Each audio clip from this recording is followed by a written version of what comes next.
welcome to Regent Park TV. I'm Kedar, and today we bring you a full meeting presentation from a crucial virtual consultation where Regent Park residents, Toronto Community Housing, Tridel, and city officials discussed important zoning changes for the neighborhood's phases 4 and 5 revitalization.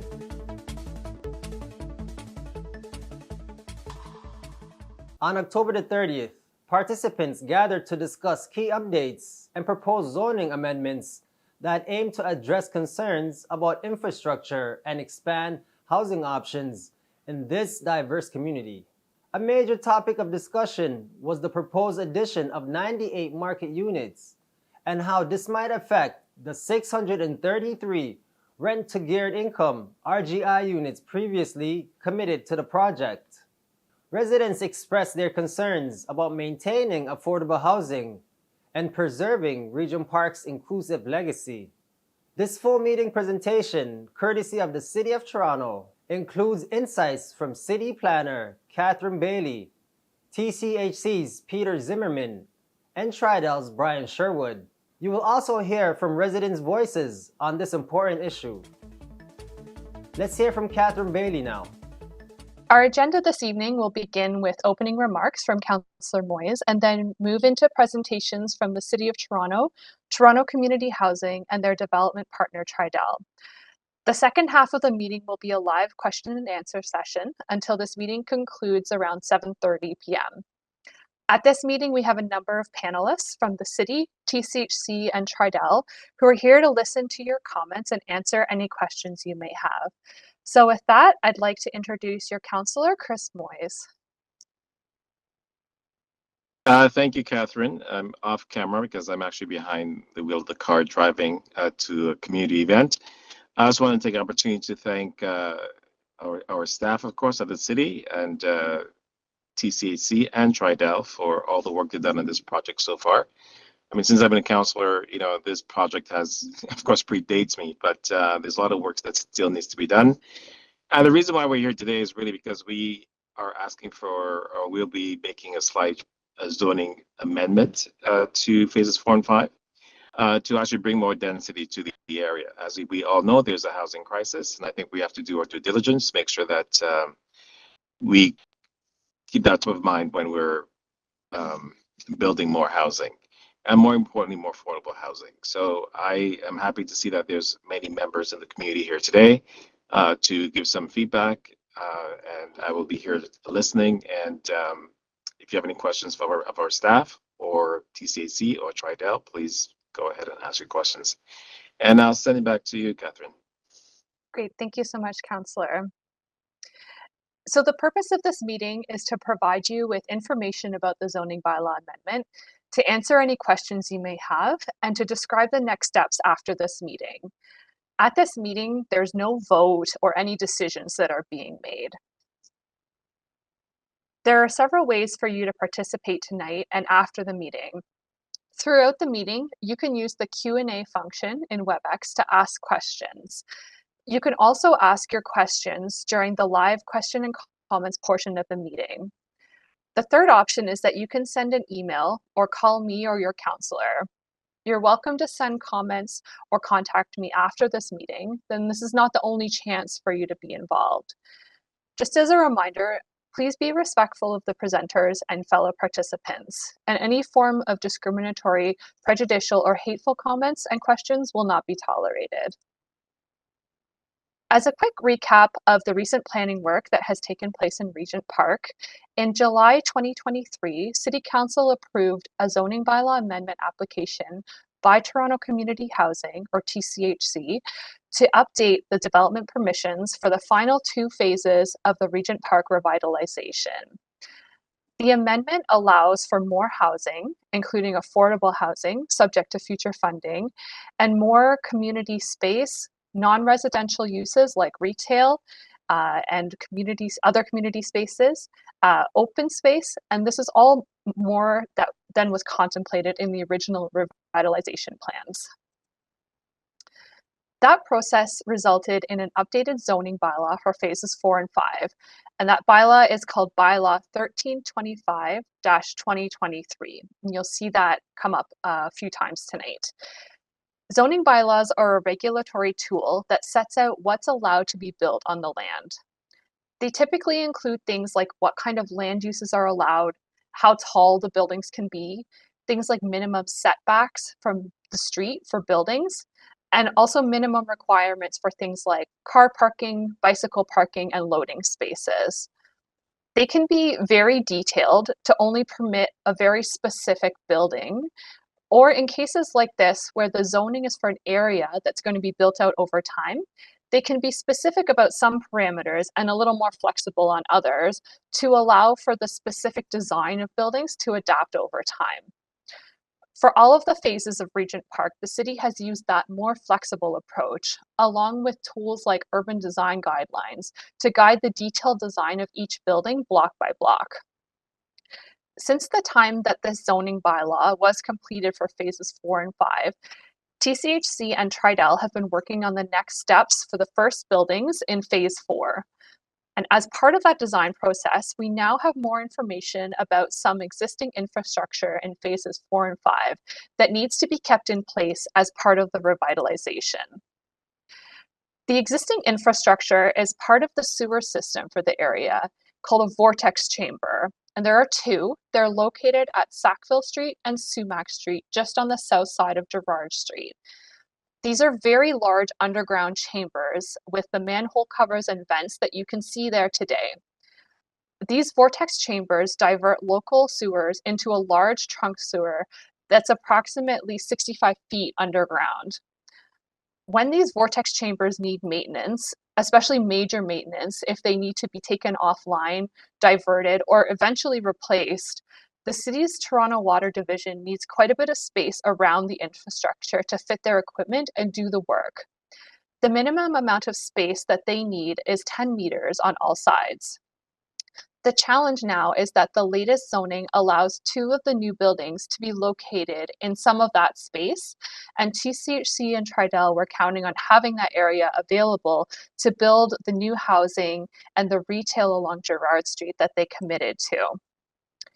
So at City Council in July, Councillor Moyes directed staff to do a city-initiated amendment to the recent bylaw to fix this conflict with the city infrastructure. As the councillor mentioned, the direction from council at that time was also to increase the opportunity to provide a range of housing options, including RGI, rent geared to income, affordable and market housing as part of this amendment. Council directed staff to hold this community meeting that's taking place tonight and report to council on the amendment by the end of this year. The 2 buildings that would have conflicted with the sewer infrastructure need to be redesigned. They're shown here on this plan. The one block is outlined in blue, the other in red, and there's a hatched area showing where that sewer infrastructure is located. Part of the redesign means moving some of the building area from the affected corners to another part of the building in order to not lose any of the planned units. This meant increasing the height on another part of the redesigned building. At block 4B, which is one of the blocks that's outlined in blue on this map and is one of the market blocks, the blocks with market rate housing, that's an increase of 7 stories for the side of the building that's along Sackville Street. The same increase of 7 stories is split across the 2 TCHC buildings at blocks 5C and 5D, and those are the ones outlined in red on here. This achieves both the objectives in the council motion by resolving the conflict between the city infrastructure and also increasing the opportunities for different types of housing in phases 4 and 5. Community planning and the councillor and TCHC and Tridel all felt that it was important to make these changes in a way that maintains all of the principles we talked about and achieved through the comprehensive rezoning last year. all of the public spaces and community facilities are still going to be there, and there's still a mix of different building types and heights. The built form along Gerrard Street will still be mid-rise, and the tallest buildings are still located away from the big park and the new Central Plaza. As far as what this will look like in the zoning bylaw amendment, the amendment will increase the maximum height permissions for those 3 buildings that I pointed out, and also introduce some criteria around the maximum size of the tower floor plate and the minimum separation distance between the towers. The amendment will also provide some additional flexibility for the TCHC tower on Block 5D by allowing a slightly larger tower floor plate, and will make some minor adjustments to some of the dimensions on the zoning maps. I'd now like to pass it over to Peter from Toronto Community Housing. Thanks, Catherine, and thank you everyone for being here tonight. I'm going to be really brief in my remarks. First of all, I'd like to say we worked very closely with the city staff on the resolution to this problem, and we're very pleased with where we landed. It was a lot of hard work, all of us trying to figure out how to address the concerns around the infrastructure and preserve the development and opportunities, and in some ways enhance the development opportunities. What you should know, and what is really important, is that none of our commitments around the replacement of the RGI housing have changed. We're still going to replace all of the RGI housing at Regent Park as a part of this plan. And we've still preserved the ability to build at least 637 affordable housing units. All of those commitments remain the same. Our first building that is now in design, which we will begin construction on next year rather, building 4A will have 136 RGI units of the replacement, and 135 new affordable rental units that all comply with OPA 558. The zoning changes here provide opportunities for more social housing development should the funding become available. Everything that we do requires the support of the city on the funding side and the support of other levels of government in order for us to make the housing possible. So we haven't changed the number of units, but we have created the opportunity, and each block, as we bring it out, what we're trying to do is build as many new affordable units and also have those units be as affordable as possible as we move forward. That's our objective every single block as we move forward. I think that's all I have to say. I'm available for questions at the end, and I'll turn it over to our colleague, Brian Sherwood from Tridel. Thank you, Peter, and good evening, everyone. I want to thank you all for joining us this evening. My colleagues have shared in detail why we're here this evening, and I wanted to take a few minutes to talk about some concerns I've heard the community may have regarding this change. To start, a letter was posted on the city's website that reported on the number of market units that were being created as a result of this rezoning. That letter unfortunately described the number of condominiums described that the number of condominiums that would for this project would increase to 192 units due to this city-initiated rezoning. Unfortunately, that is incorrect, and I take responsibility for this typo being released and causing concerns in the community. The actual number of units added through this rezoning is approximately 98 units. The second concern I was made aware of is the need for clarity on the reasons behind the condo increase. And I'll do my best to explain briefly. Essentially, Tridel and TCHC have entered into a partnership to construct and sell all of the condominium buildings in phases 4 and 5. And once the condo units are sold, the partnership takes the revenues from the condo sales and uses it to construct all of the replacement RGI units that Peter had talked about.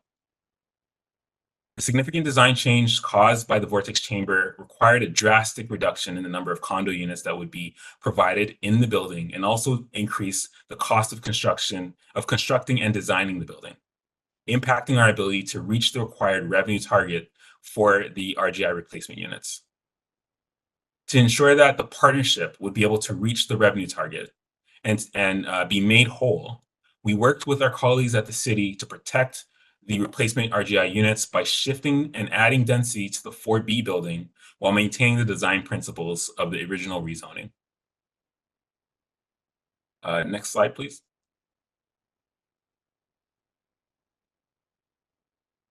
This is a list of the changes we've made. They include the removal of underground parking and retail and residential units at the northeast corner of the building, and the reallocation of additional units in a 19-story tower at the southeast corner of the building.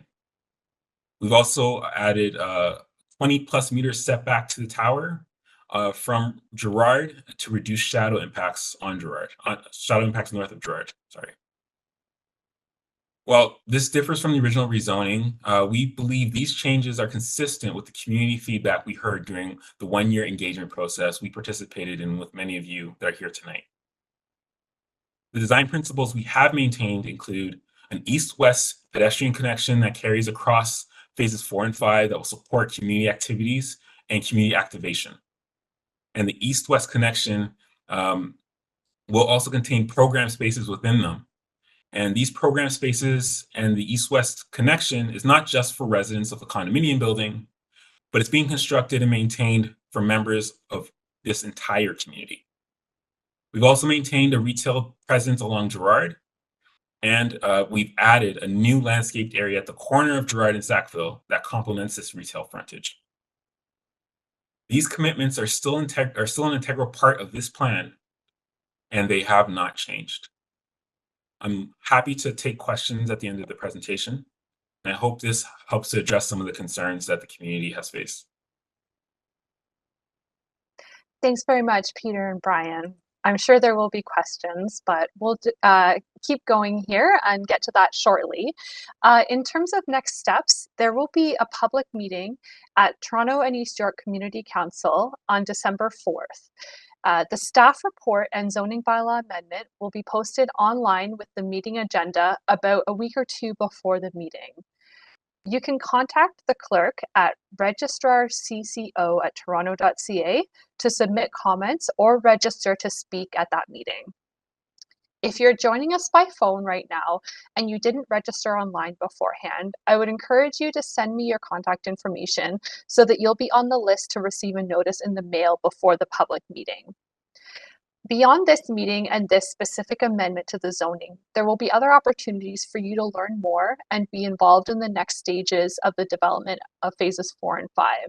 So please stay tuned for more information about an upcoming community update meeting and other future consultation events around specific aspects of the phases 4 and 5 development, like the library and other community spaces.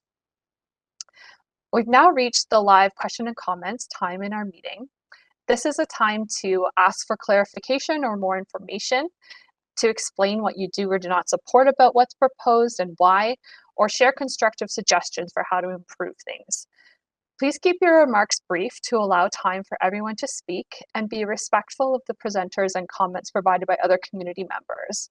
Please remember that any form of discriminatory, prejudicial, or hateful comments will not be tolerated. If you would like to speak, please use the raise hand function in WebEx. We'll be able to see who has a raised hand, and we'll call on you when it's your turn and unmute your microphone. You will be prompted to also unmute on your end when that happens.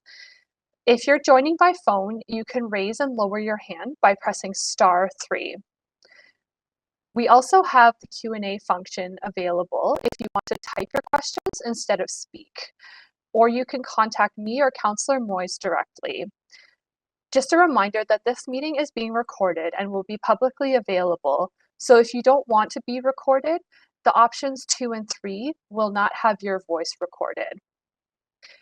I'm going to ask my colleague Tiffany to help us now go through some of the folks who have their hands raised for questions or comments, or any comments from the chat. So, Waleed, I'm just going to unmute you, and you may have to unmute yourself on your end. Go ahead. Thank you, Councillor Moyes and Peter, as well as Brian. I really appreciate the level of transparency demonstrated through this meeting and in the correspondence in the lead up of this meeting.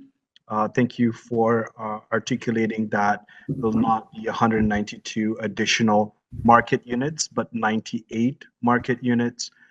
In previous meetings, I do recall Mr. Zimmerman saying that there was a pursuit that any additional units that will be proposed will be a 50-50 split of RGI and market. I just wanted to make sure that the reasons why the 98 was proposed was informed by the financial model due to the changes being recommended by this rezoning application. So I want more clarity on that. What those specific financial, what the specific financial implications are. I do want to say the following. I'm really happy with the 637 affordable units will be abiding by OPA 558. So thank you for that. Thanks to the mayor's office, and thanks to Councilor Moyes and members of council for committing to implementing the city's own bylaw of OPA 558. That those 637 affordable units will be an income-based, will abide by the income-based definition of affordability, which is critically important. The question I want to raise and the preceding comment is, will there be opportunities for home ownership in phases 4 and 5? That has been a question raised by many of my neighbors and many residents of Toronto. So I want clarity on that. The next piece that I want to say is I do support implementation of more affordable housing, but my concern lies with the level of market housing that will exist after phases 4 and 5 in comparison to social housing or rent geared to income housing as per OPA 558. So is there a commitment to at least designate more market units to be affordable or rent geared to income to come to a 50-50 split, so that there's a balance in our community between those living in social housing and market housing? So that's the question that I want to raise, but I'm very impressed by the effort so far to increase accessibility and affordability to housing in the most recent correspondence I've received from the city plan. Thank you so much, Catherine, and the rest of the team. Thank you. Peter, you want to go ahead? Yeah, thanks very much, Waleed. I really appreciate the commentary and the question. Yeah, that's what we've tried to do with the rezoning, was to increase the amount of affordable rental housing at the same level and the same pace that we're increasing the market housing.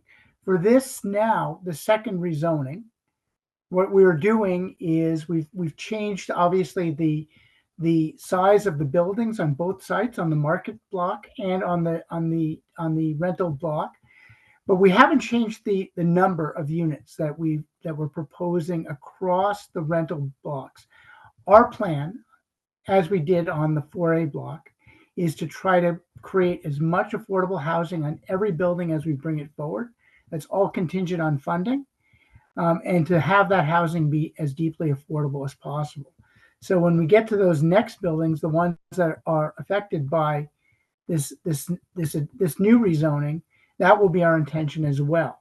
So we haven't changed the number of units, but we've given ourselves greater flexibility and greater opportunities to create new affordable housing at this location. Thanks, Peter. I'm going to go to the next hand up, Deanne. I'm just going to unmute you and you can go ahead. You might have to unmute yourself on your end. Say that something about removing parking, that with the redesign that some parking would be removed, and I'm wondering about that because there's actually quite a lot of concern in the community around parking, We currently have a lot, I've heard complaints from Toronto community housing tenants that they're on their long waiting lists. Some have had to rent parking spaces from private market. And I wanted to ask about the parking, and I also want to ask about the width of the streets. And the reason why I ask this is I'm at One Cole, and the street is so narrow that there's problems with cabs being able to drop off or pick up passengers, because there's parking on the other side of the street. So when a car is behind them, they can't get around them. And some of the drivers are quite aggressive when they have to wait because they can't get around the cab. So I'm wondering if that's taken into consideration when you're designing how wide the streets are or where you're putting parking, because it is a problem. Thanks, Deanne. Oh, go ahead, Brian. Sorry, Tiffany, I can take that question. Deanie, thank you very much for your question and for sharing your concerns. The parking that I was referencing that's being reduced is the parking in the condominium building. Because of the location of the vortex chamber, we cannot build underground parking there for condo purchasers. And the reason why I was referencing it is because we use the sale of condominium parking spaces as a part of the revenue contribution to build the replacement RGI housing units. And we're losing that source of revenue because we have to remove parking spaces as well as units above grade. So the impact's below grade and above grade. So I can confirm that the reduction of parking is not rental housing parking. It's not units that would have been available to residents of TCHC residents. And I know that is a concern. So thank you for sharing that. In regard to the street width or the width of the streets, the City of Toronto has standard right-of-way limits, or they set the width of right-of-ways. So we're going to be consistent with the requirements already set out in the city's plan for this neighborhood. I can agree with you that there are streets that are narrow, and when you have one-way traffic and taxis stopping to let people into buildings or people coming into cabs, it does create congestion. What we have proposed along the new streets are lay-by parking areas in front of buildings. And we hope that this will ease the tension that is created with all the deliveries that happen to buildings and people using rideshare, that there would be better opportunities for people to pass and spaces for people who are stopping to pick up or make deliveries along the side of the road and outside of the drive lane. So I hope that answered your question, Dee. And if not, you know how to find me. And Brian, I also want to add as well that we are actually rezoning all the on-street parking in Regent Park and providing permit parking as well.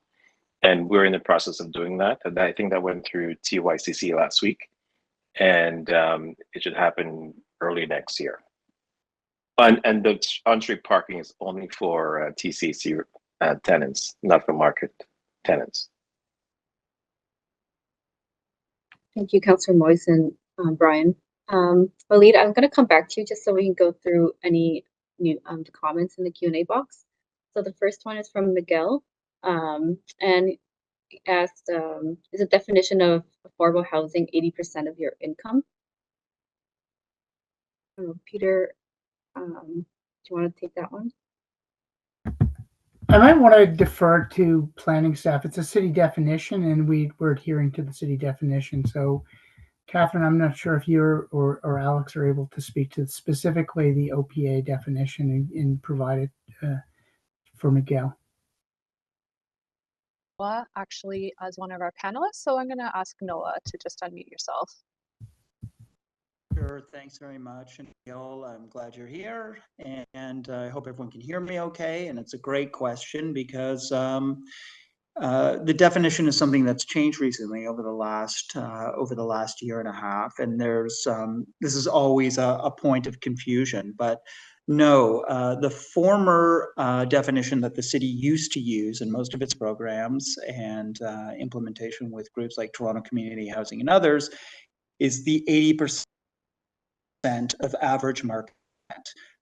We have changed recently over the last year and a half to match the OPA 558 to comply with that piece. And that is an income-based definition. And that definition is based on, it goes by bedroom type. It's a little bit more financial, but it's essentially tracks to the 60th percentile of income and represents 30% housing costs of that income percentile. So it's a more humane metric in many ways, right? Rather than being geared towards what things cost or what things are going for, like average market rent, it's geared towards what people are actually making and targeting that 60 percentile essentially as that datum. It's a little more complicated. In fact, there are times when the older one is more affordable or less, but it over time it's as I said, a more human. It's better aligned with the city's human rights approach to housing, to be aligned with what people actually make. Thanks. Great question. Thanks, Noah. I'm just going to go back to the hands because Miguel, you had a question. And I just unmuted you, so you might. It's good to see you again, and to everybody in the panel. My question is, I put in the chat, how many condos does Tridel and TCAC need to solve to build beyond one single RGI unit? My understanding is from the Daniels experience, phases 1, 2, and 3, they were talking about 5 condos equals 1 RGI unit. Is that the same formula that is going to be applied here, or because of inflation cost is going to be what, 6, maybe 7 condos to build 1 RGI unit? It's just a question. That's all I'm asking. Maybe I should respond to that. Miguel, that again, a really good question. And the answer is, I wish I knew. And the reason why I'm answering in that way is that we're dealing with an uncertain market. We're not sure what the price of the condominium units are going to be moving forward. We are always tracking and trying to understand our construction costs. We make different size units than the condominium developer does. So our units tend to be much larger than the condominium units. So there's all sorts of variables at play here.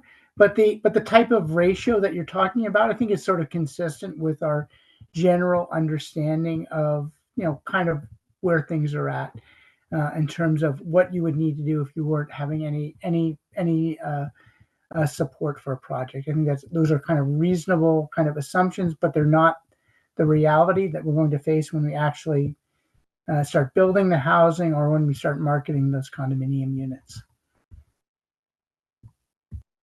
Thanks, Peter. And there's a question in the chat from John. He asked, why were the vortex chambers not moved to allow for the original designs to be executed?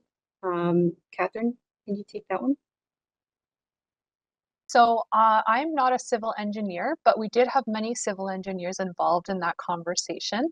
And what their opinion was that it would be far too expensive and complicated to relocate those vortex chambers. Like I said, they connect to a pipe that's about 65 feet deep, so they're very, very large. And they also service a really large area of Toronto, like the whole east side of the core part of Toronto. So we did look at whether that might be an option, but found that it wasn't going to be feasible to relocate them. But that's a great question. Thanks. Thanks, Catherine. And then I had a question in the Q&A from Vladimir. Do you have the timelines for all the zones in phases 4 and 5, and where do we find them? Dean or Brian, perhaps you guys can help with sort of an overall timeline question. That's another good question. I mean, we we're trying to advance the affordable housing as quickly as possible. So the 4A building is the first project that we're building. We're going to be in construction early next year on it. The next two affordable rental projects are in phase 5. And we're going to be starting the design process in 2025 on those buildings. And we're looking to begin construction on those projects in late 2026. Beyond that, we're hoping to roll out the subsequent buildings probably on about a 2 or 3 year basis after that. But we're really just trying to pin down the first building and get the timing set up for the next building. The whole project is probably going to be rolling out over the next 10 years. So probably our best guess, 10 to 12 years. Brian, I don't know if you have any further comments or thoughts on that matter. No, I think you summed it up well. I think there are a ton of variables that impact the timelines, but our focus right now is building the first rental building, and we're really focused on getting that to the community, and then after that we'll follow with 2 market buildings, 4B and 4C, which we showed in the presentation today. We're at the point now where we've started design of those buildings, and we're hoping to make an application to planning in the near future. Thank you. Walid, I'm going to go back to you since we don't have any new hands.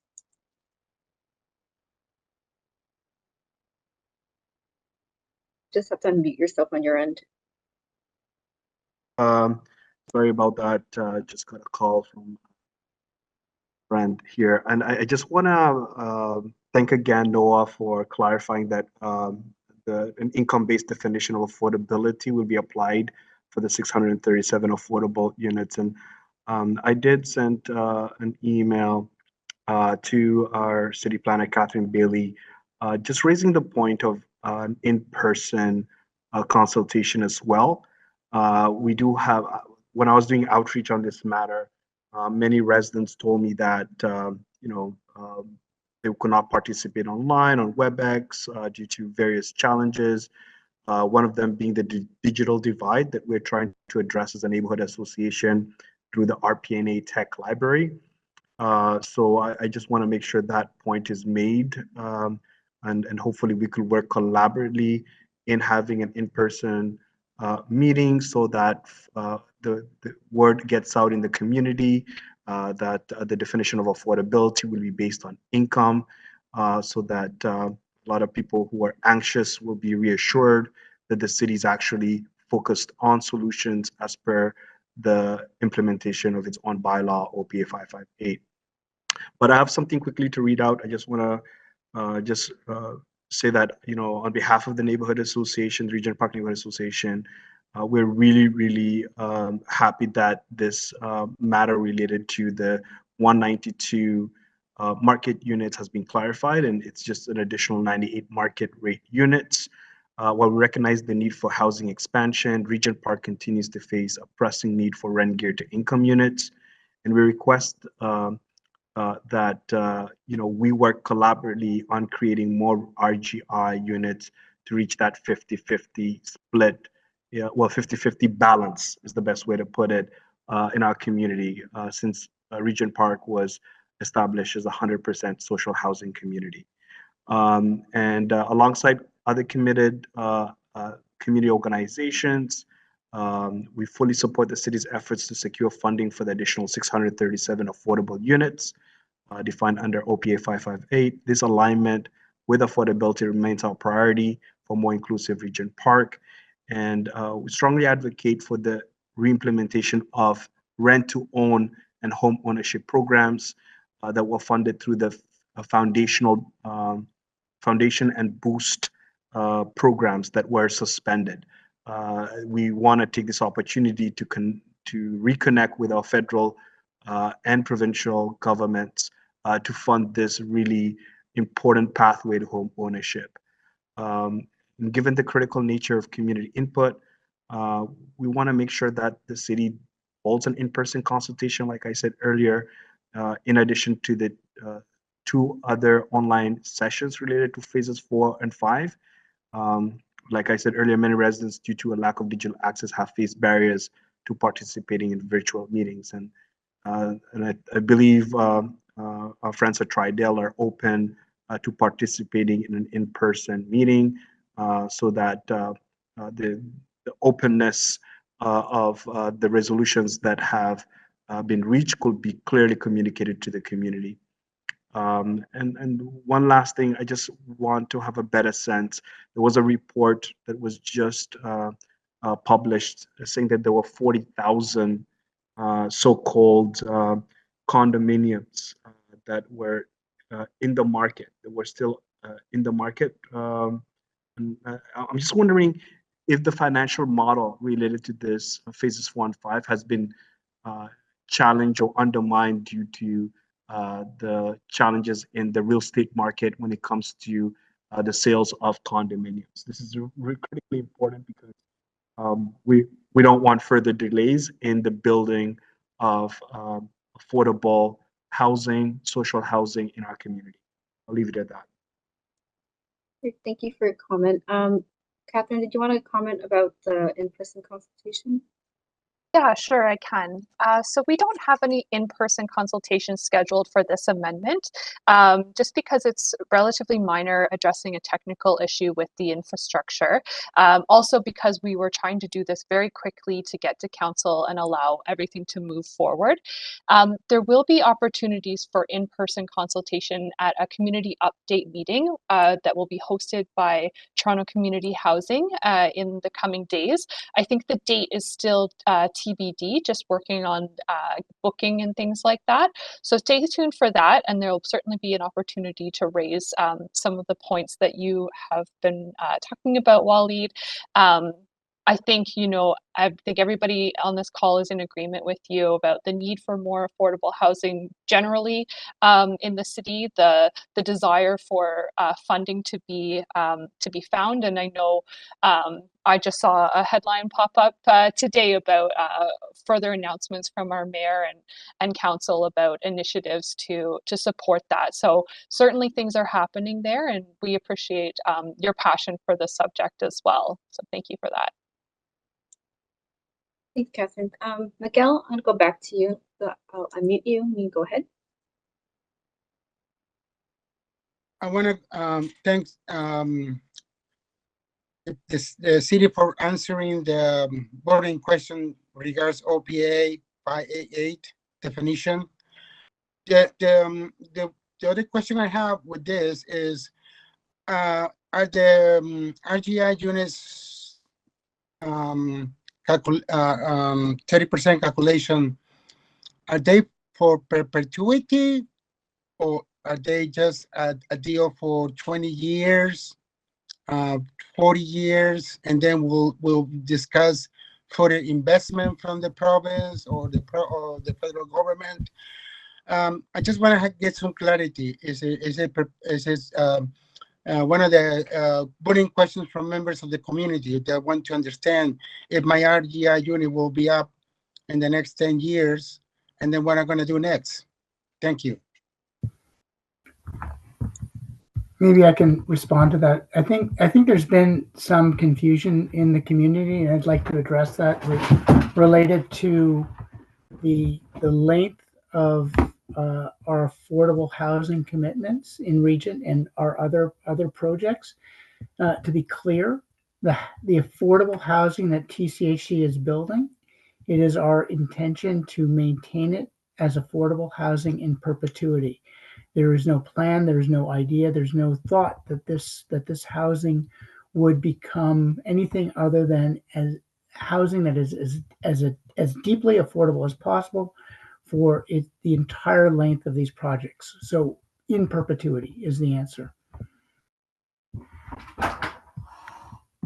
Thanks, Peter. Noah, did you have anything to add, or? Oh, your hand up. That the RGI pieces, the affordability, these are basically, through TCHC city owned units. So the idea of keeping them affordable in perpetuity is the idea and is the intent, and has been our track record with these types of units. The RGI piece is subsidy based, and it's layered on top of that affordability. And that's a year-to-year approval. And the mayor has made this one of her increasing and maintaining the RGI units and the subsidies, one of her main focuses in terms of housing, and trying to increase that number as much as possible. And we have new targets for that we are trying to achieve and make sure that they can be subsidized. Thanks, Noah. I'm going to go back to the Q&A box. There's a comment about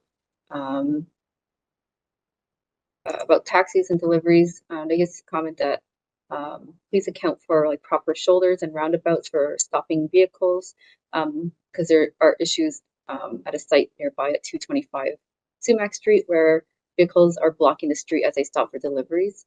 Brian, I don't know if you want to comment on any of the design for that one, or we'll take it back. I can take back the comments. I think the intention is to ensure that the laybys are true laybys that bring vehicles outside of the drive lane so that the drive lane will be able to maintain its flow of traffic while vehicles are parked doing deliveries or pickups or for whatever reason they might be in front of a building. Thank you. And then another question in the chat box is, are we planning to preserve the special constable station that is currently located near the chimney building? Peter, do you have any?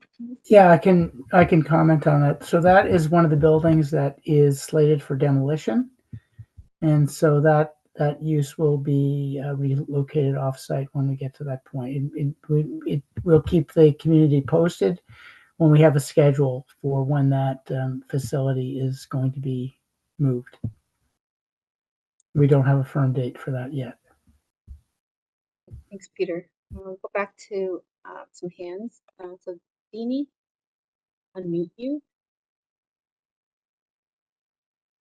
My question is in regards to accessing the affordable rental units and whether or not there's been any change. The last time affordable rental units were provided in the community, they went citywide. So as we know, a lot of the current market units are not occupied by owners, they're occupied by renters. And a lot of those renters that are currently in those units are either on RGI some are on RGI waiting lists, others are on waiting lists trying to get affordable rental units because of the high cost of the rents. So there's a lot of people who felt that those units that happened in Regent Park should be offered to Regent Park residents first before they go citywide. There's a lot of people who are sitting there waiting for opportunities in their own community and they're not getting them. So I'm wondering if there's anybody who can address that issue, because it is, I think, a very serious issue. And maybe I'll jump in, and it's a really hard and challenging question. We know we hear this all the time in the community in relation to the affordable rental units, and we hear the stories of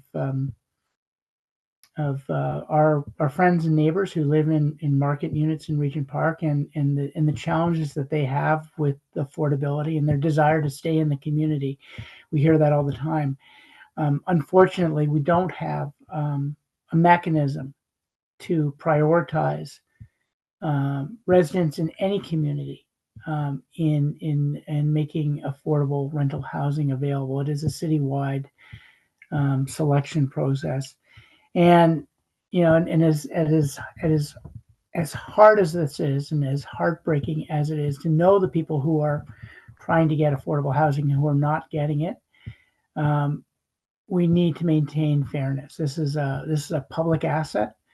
There are many people who live outside the footprint of Regent Park who are equally desperate in equally dire circumstances, and we have an obligation to them as well to make that housing available on an equitable basis. What we really need is more affordable housing and better odds of people who are really in need to get it. But we don't have a mechanism make it available to people who happen to be living on the footprint of Regent Park. And that's the unfortunate answer to your question. Thanks, Peter. We have a question in the chat box. So is there any retail plan for the any of the buildings along facing the Gerard Street frontage? Brian, you want to comment on that? Most definitely, and I think I'll also welcome Peter to join in, and that's because the plan for Gerard Street retail isn't just in the building that we showed along in 4B, but also the TCHC building that we have a submission in, and we're actively looking to start construction on very shortly. We'll also have retail at grade, creating what we hope will be a retail high street along Gerard with a variety of business sizes and types. So the answer to the question, I think, is plainly yes. We are planning to add a strip of retail, and we want that retail strip to go from Parliament all the way out to River. I don't have much to add to that. We are really excited about a really large retail presence in our first building, the 4A building. It's about a 10,000 square foot space. So that's a part of the plan, and we're really excited about what we think that is going to look like and how it's going to contribute to the community. Thanks, Peter. I don't see any new hands, so go back to Miguel. I'm just going to unmute you now.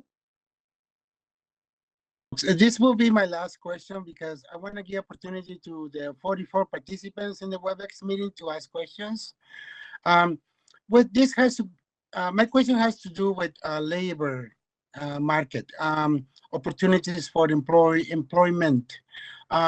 As an advocate for people with mental health issues and disabilities, I always champion the opportunity for members of this community that always are not given an opportunity to get an income.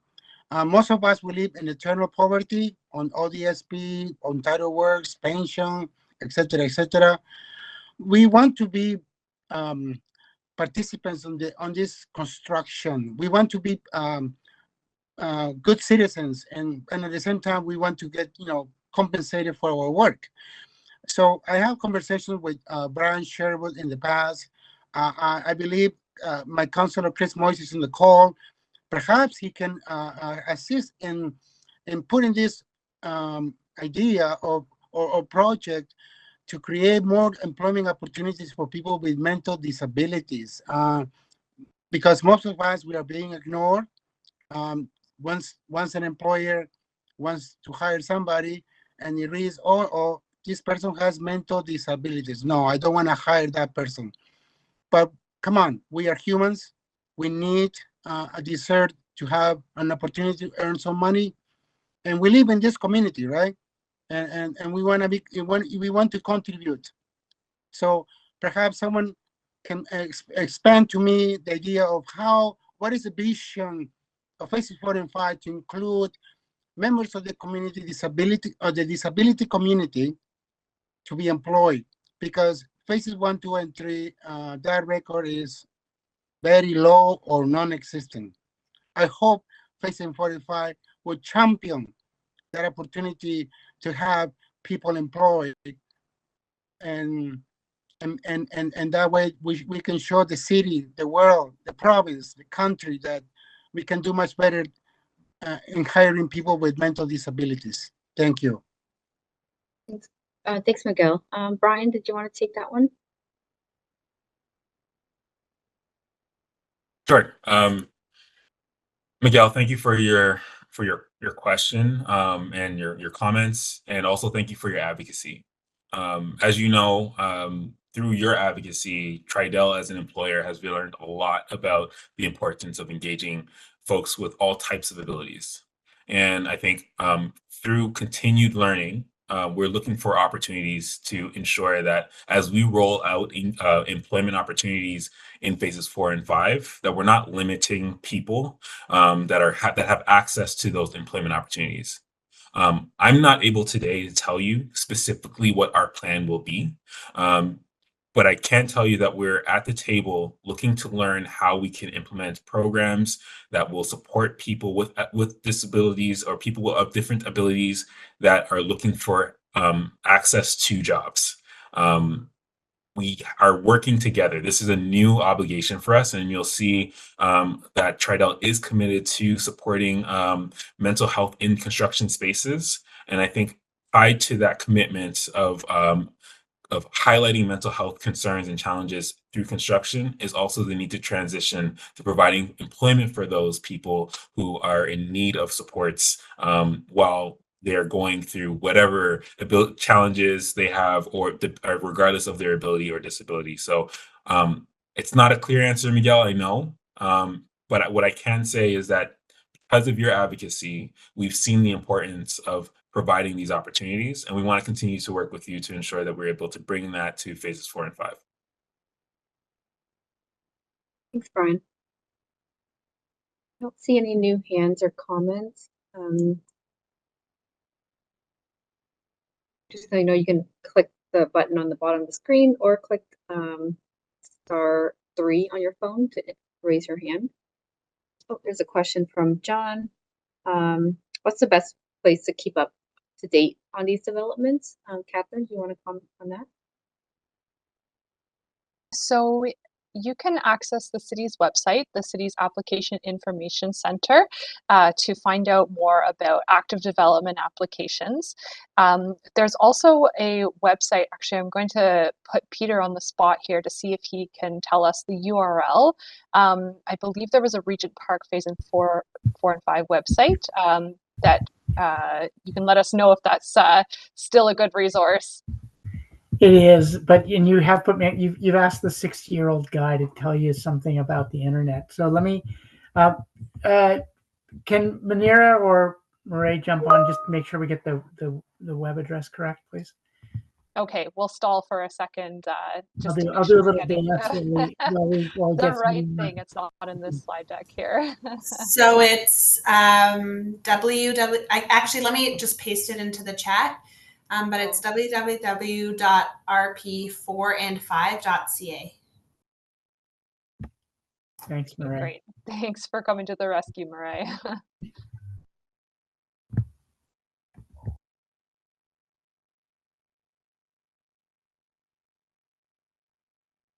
See any new hands or comments? We'll give it a couple minutes and then perhaps I'll give it back to you, Catherine, to close up the meeting if we don't see anything else come in. Yeah, absolutely. So just a reminder, if you think of anything later, that's totally okay. That happens to me all the time. You're welcome to email me or me tomorrow. You can also contact your counselor, Chris Moyes.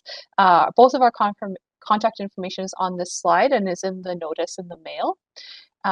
I think we also often get questions from folks about how they can access this presentation recording and slides. We're not able to post them at this point in time online, but if you want to send me an email, if you know somebody who wasn't able to make it tonight who would like to see this, just send me a message and I'll be able to send you the link directly so they can watch the recording of this and just get this information themselves. And of course, and even people who weren't here tonight are welcome to contact me with any questions or comments they may have. But yes, I'm not seeing any new questions come up. So again, you're welcome to reach out at another time. Thank you so much for taking the time to come tonight and for your interest. And I'm sure we'll see you soon. We'll see you at the next community update meeting and as things progress in Regent Park. Very exciting. And we appreciate your interest and your energy in being involved. So thank you so much for that. Oh, Catherine, sorry. There's one more question that just came up from in the chat. Sure. It says, is there a target ratio of market price units to TCHC, RGI, or affordable units? And if so, what is it? Maybe I'll just jump in on that. There is not a specific target. I mean, we're trying to increase the ratio of affordable and RGI units in relation to the market units. That was a part of the rezoning. That was a part of the political support that we had for the rezoning to increase the ratio of affordable and RGI units in relation to the market units. But there's no set target. Our commitment has been and remains to create as much affordable housing as we can, and that will all be based on the funding that we can access to build those units. Thanks, Peter. And we just got another hand actually, so I'm just going to unmute you. You might have to unmute yourself on your end. If you're on the phone, it's *6 to unmute yourself.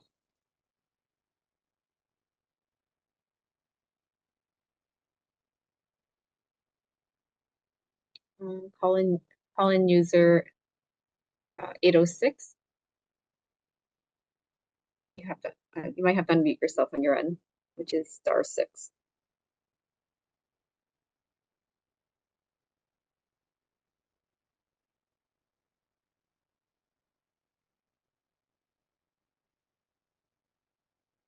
Good evening. Oh, yeah, we can hear you. Go ahead. Yeah, good evening. My name is Alphonse Indahera, and I will try to open to online by computer. So my question is, I get this letter by saying maybe if I'm gonna try to get this new building from the for this condo. So my question is, I have 3 children. I have 2 children. One is boy, another one is girl. And then I was applied to get a housing connection, and then told me to wait. We don't know when, but when I get this letter, and then I say, okay, let me enjoy from this meeting. So my question, I will say, I never see the name from this letter you sent to me. So that was my question. I'm sorry. I'm sorry, sir. I'm wondering if you might be able to clarify that. I was trying to understand your question and would very much like to respond to it. Could you restate your question for me, please? Okay, my question is, I'm saying when I get this letter, I'm living from this building, 1216, like the unit. So, but I never see the name. I never see my name from this letter. Okay, I'm wondering if you might want to, I mean, maybe this is a matter that we should deal with outside of the context of a public meeting. And I know that our staff would be more than pleased to help you out on this tomorrow. And in fact, I will post my email address oh, you're on a phone call, sorry. I'm wondering if, what's the easiest way? We can provide you an email address that you can send a note to us. Yeah. So can we get an engagement name, an email put up in the chat, and I'll read it out to the gentleman, please? Peter, I think the question may have actually also come from just the notice that was received in the mail. So I think what I heard you say is that there was a letter that was sent to you and you didn't recognize the name that was on it. So I'm guessing that might just be the letter that you received about the notice for this meeting. And sometimes letters go out if we have out-of-date information for an address. So you might have gotten a letter addressed to somebody who used to live at your address. It's just sort of a basic list that the city uses based on MPAC data. So if that was the concern that you had, that could just be an administrative matter. Okay, thank you. Thank you so much. Okay. Thanks for the clarification, Catherine. This product is going to start. Sorry, another question. Huh? Yeah, you're going to start in the end. I want to know. Sorry, did you ask when the meeting will start and end, or when will the construction start and end? Yeah. If it's related to construction, we're already in construction now. We're just finishing the demolition of the buildings where we're going to build the first 3 buildings, the first TCHC rental building and the first 2 market buildings. and the TCHC building will begin early next year. And the overall build out of all of this work is probably going to be somewhere in the order of about 12 years. Okay. Thank you so much. You're very welcome. Mhm.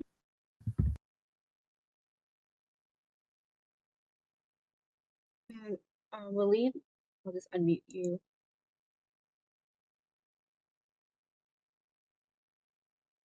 Yep, you go ahead. Yeah, I raised this point earlier. I just don't think I received a response to this. Um, there was a report that the condo market is going through some significant challenges. So specifically, I'm thinking of this report that came out on stories.com that spoke to that the GTA is currently grappling with almost 40,000 units of condo supply in limbo of some sort. And the unsold units in development, assignment listings or resale listings on the MLS. Uh, Basically, that it's going to take years for that supply to be filled in the market. Um, my question is, when it comes to the market units, because we're talking about 2,804 market units, if my math is correct, will there be significant challenges to sell those market units with the following economic conditions? And what impact will that have on the financial model that's been negotiated between Tridel and TCHC with the support of the city? Brian, you want to comment on that? Yeah, definitely. Wally, great question, very insightful and connected to the signs of the times right now. What I can say a few things about that. So one, yes, you're right. There is a backlog of new construction units. That's true. But for developers and constructor builders like Tridel, we are very attuned to the market and the changes in it. What we're seeing also with that backlog as a negative impact on condo sales is a record increase in immigration to Canada and specifically to the city of Toronto. We're seeing record levels of demands for housing. And we're also seeing an interest, a financial market where interest rates are dropping. And purchasers who were holding out because of high interest rates are now starting to return slowly to the marketplace. And I think what's also important is a lot of those people who are returning to the marketplace are people who are typically end users as opposed to investors. And that's kind of the shift that we've seen with this slowing down of condo sales in the city of Toronto. One of the advantages that we have as Tridel, I think we have several advantages, but I'll outline a couple of them. One is that when we design our buildings, we are typically designing buildings for end users. We're designing buildings for people who want to live in the communities that we build, and that's because we're a quality home builder. The other thing that's an advantage to this project, since it's being partnered with Tridel, is that we have a very strong track record. This year, Tridel is celebrating its 90th year in business. And throughout those 90 years, we've seen a lot of highs and lows and slowdowns in the economy and raises in interest rates. And we've never started a project and not seen it to completion. We've never dropped a project. We've been very consistent, and that's because of our ability to be conservative in our assumptions and the financial record that we carry. So I can say with a lot of confidence that we're moving forward with this project. We have a very strong belief that the units that we're getting approved for construction will be sold. Will there be a slowdown in the sale of those units? Likely there will be a slowdown in the sale, but we're still proceeding with the affordable housing and the RGI replacement units. because we're very confident that as we continue with this process, with the approvals process, we're going to see a turnaround in the marketplace, and we will be able to then proceed with the sales of our condo buildings. And we're anticipating even starting a new sales center in the community, so we can have a place where we can sell condos and show that we're committed to building condominiums in Regent Park. I don't know if that answered your question, Wally. Thanks, Brian. Waleed, I guess I'll give you a chance to respond, and then maybe we'll end the meeting if there's no new comments or questions. Thank you, Tiffany. Brian, that answered a portion of my question. You know, your focus is on reduced income when it comes to the new bills. We're losing a little bit of Can you hear me now? Yeah, that's better. Yeah. Maybe start back. Thank you. You answered my question partially, but I do have a follow-up. And what I heard from you, Brian, is that the focus is on RGI and affordable housing as sort of the focus in the construction, and hoping the market will change to conditions where there will be an uptake in condo sales. I think the point that you made also was that you anticipate that immigration will continue to grow. We're providing opportunities for those market units to be sold.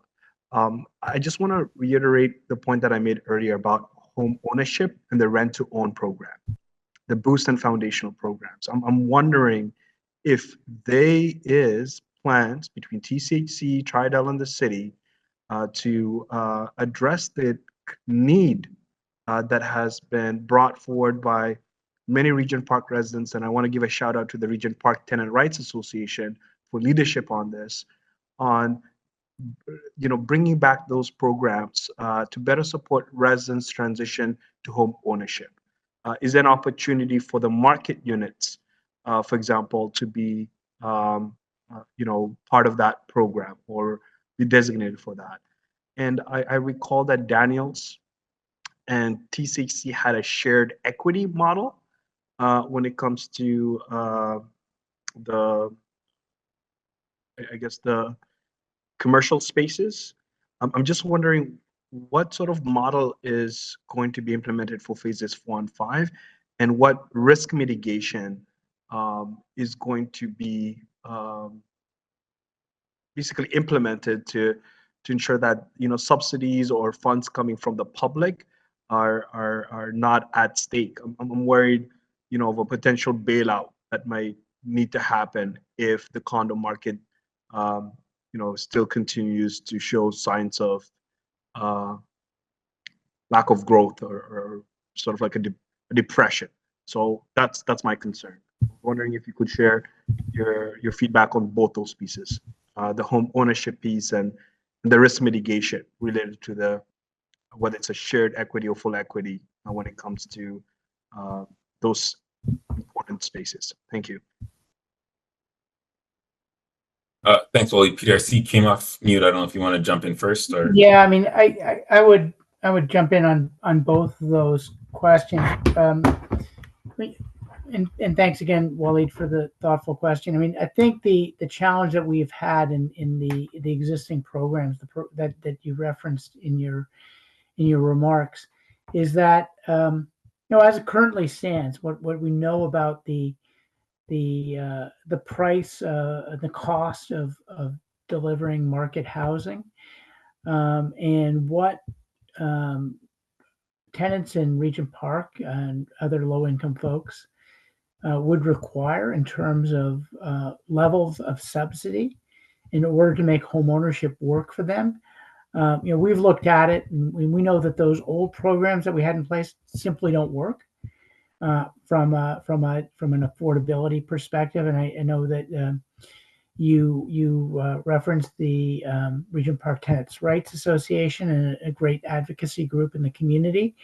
But the types of subsidy programs that had previously existed simply wouldn't reach the levels of affordability that would meet the needs of families in Regent Park. So we haven't emphasized that part of our work. We think that affordable ownership housing is an important part of the spectrum of housing options that should be available in the city. But largely we're looking to the city and other orders of government to take leadership on that issue. We have a really specific mission, and that is to deliver as much affordable rental and RGI housing as we can. We don't want to focus on the home ownership part of it. We don't think it serves the needs of our tenants.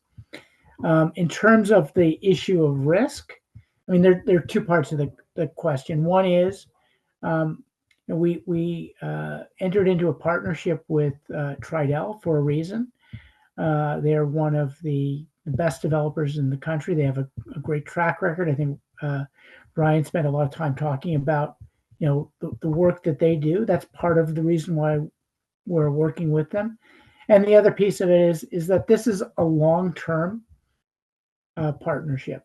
If the market doesn't pan out in the spring of 2025, we know that because of the demographic challenges that Canada faces, some of the stuff that Brian was talking about, we know that the market will come back, and we're confident, as Tridel is that it will be there. The market housing will be built, and that it will provide the dollars that we need to make this project work. There is no risk. The way that we can't get into the details of how we structured our relationship with Tridel, but the way that any condominium project works is that you don't start constructing it until you know that you've sold it and you know how much it's going to cost to build. So the risks are largely mitigated through the requirements of any kind of market development project. So I think those are kind of the best answers that I can offer to those I think are important and challenging questions that you raised. Thanks, Peter. Thanks everyone for your questions and comments, and then I'll pass it over to Catherine to close up the meeting. Tiffany, and thanks again everybody for attending. I think we're ready to close out here, so hope you all have a lovely evening, and thank you again for taking the time. Don't forget to like, comment, share, and subscribe to our YouTube channel, and please follow our social media platforms. For more information, check out our website.